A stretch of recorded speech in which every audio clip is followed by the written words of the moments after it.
And nakikita ko rin sa kanyang page pa ata nito, hindi ko na matandaan. Basta naglalabas din siya ng mga photos. Yun din yung reason kung bakit ko na-discover yung photography. Pero, dati nag-try din ako mag-food, nag-try din ako mag-product. Pero parang mas naengganyo ako sa paggawa ng street photography talaga. So, yan. Nag-edit ako ngayon ng photos. Saan mga katangos, napanood nyo naman siguro sa last video ko na gumagawa rin ako ng street photography. And yun nga, na-inspire ako kay Boss Marco that time na pumasok sa industry ng photography. Then, na-discover ko yung street photography on my own lang naman. Kumbaga, nakita ko lang siya sa mga ibang creators na gumagawa. Then, I try. Then, yun, parang mas na-enjoy kong gumawa ng street photography than other types of photography na ginagawa sa industry ng photography and videography, gano'n. So, ngayon, mga katangos, nag-i-edit ako ng street photography na ginawa ko last time. Lately kasi, guys, as in, na-miss kong gumawa ng street photography. As in, sobrang na-miss kong gumawa ng street photography, guys. Kasi, medyo matagal din akong nawala sa street photography. Hindi medyo matagal talaga, as in. Yun, yan, ngayon, gumagawa ako ngayon ng street photography and i-edit ako ng photos na baka ipopost ko siya sa page, which is ito. And yun, i-follow and i-like nyo na rin yung Facebook page ko and i-follow nyo yung aking IG. Ito, yung Rodney Boy Stories. So, yun nga.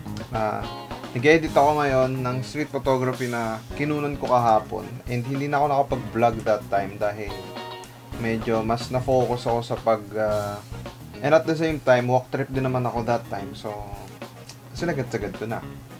Dito sa video to, ipapakita ko sa inyo lahat kung ano yung mga photos na nakunan ko last time, tsaka yung kahapon.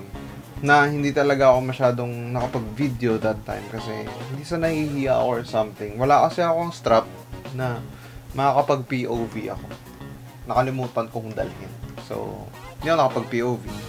Bali nag-walk trip na lang ako while shooting. Ganyan.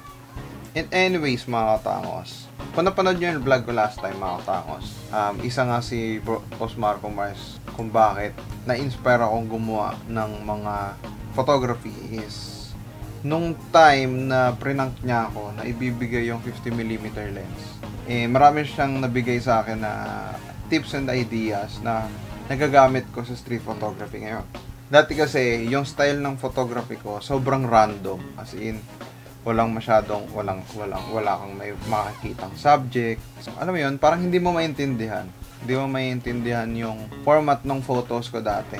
Compare sa mga photos na nilalabas ko these days, na napansin ko na kung hindi ako pinayuhan ni Boss Marco that time, siguro until now, ganun pa rin yung setup ng mga photos ko. Like, wala kang makikita na, uy, may subject to, may ganito siya. So, ngayon, nakikita-kitaan ko na rin naman na ang laki and maraming nabago sa mga photos na nilalabas ko these days. Actually, nung medyo katagalan din na after akong kausapin ni Boss Marco, na marami ako natutunan talaga sa kanya. Kung ano yung natutunan ko sa kanya, mas in-enhance ko pa, mas pinag-aralan ko, detailed by detailed. So, ayan. So, ngayon guys, ipapakita ko sa inyo kung ano nga ba yung mga photos na tinutukoy ko. Ito, ipapakita ko sa inyo.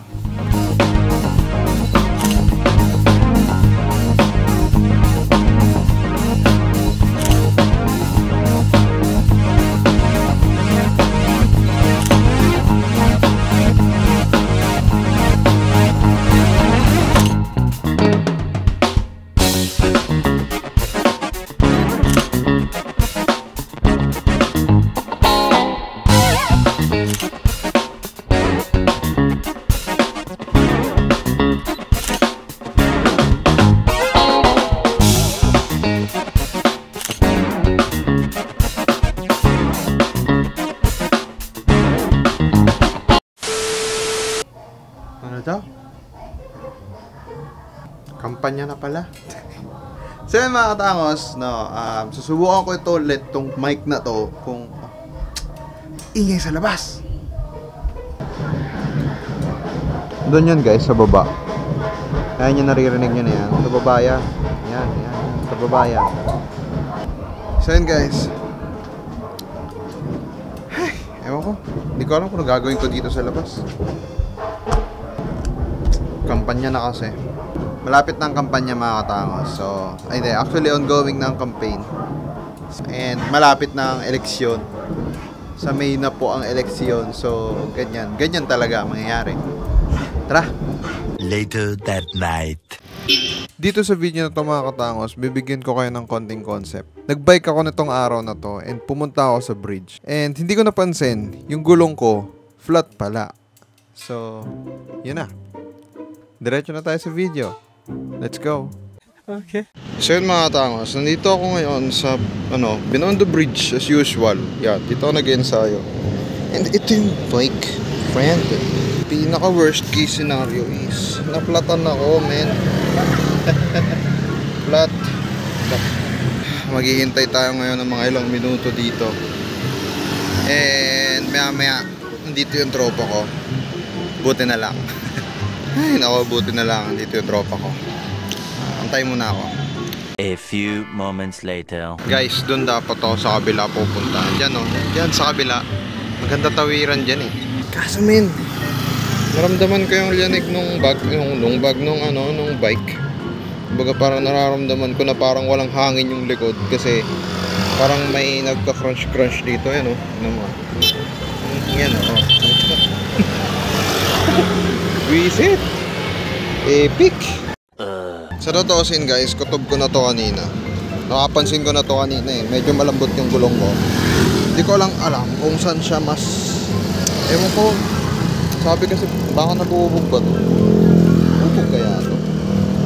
Feeling ko hindi eh. Baka lumaki lang yung butas. Kasi may butas to nung nakaraan. Nung last na nagbulakan kami.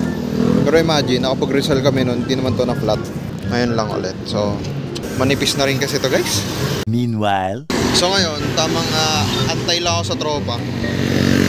Nagpa-rescue na ako. And papunta na silang dalawa dito. Hindi ko lang alam kung nasa na sila. Without any papunta na rin. So tara, habang na lang ng mga ilang minuto. As I expected mga katangos, 20 minutes ago mula nung nasiraan ako kanina, and nung nagpa-rescue ako sa mga kaibigan ko, and as of this time, as of this moment, wala pa rin sila. Okay lang, naintindihan ko naman. Paparescue na nga lang ako pumarte. Antay muna tayo ng minuto ulit. Naka. So yun guys, after a minute, hindi pa dumarating yung hinihingan ko ng rescue. Pero nandito yung sa tropa. Hintay natin. Akit daw siya. Much later. Ayo, bigla ka na pa-ride ngayon ah. Bigla ka na pa-ride ngayon ah. Oh, papunta daw si Rene. Si Rene? Oo. Doon tayo tambay bro. Doon natin siya antayin. Okay. Ha? May upuan kasi ron eh. Yung sa tinambay natin dati. Saan? Dito. Diba nag-unwind ka naman? Oo. Nag-unwind ka naman, di ba? Yes, Okay. Okay. Lumubog ka. Oh! Sorry naman. Buti na lang pala. Maganda pa rin tapos. Huwag ka maigat. Hindi ako magato. Marunong ako, wala ka naman patch kit. Oo, kahit patikit lang. Wala ka dala. Wala nang dala. Oo. Nagtawag pa ako ng Galing pa akong Paranaque. Tawag pa ako ng reinforcement para lang makapag-patch kit. Tapos buti na lang meron dito isa. So, Malapit lang, no? pag-alagala. Pag-alagala dito. Libot. Oo. Pag-alagala talaga ito, di ba? Pag-alagala ka lang.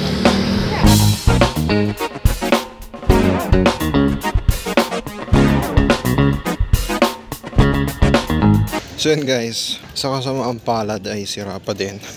Sa akin mga katangos, walk trip tayo pa uwi.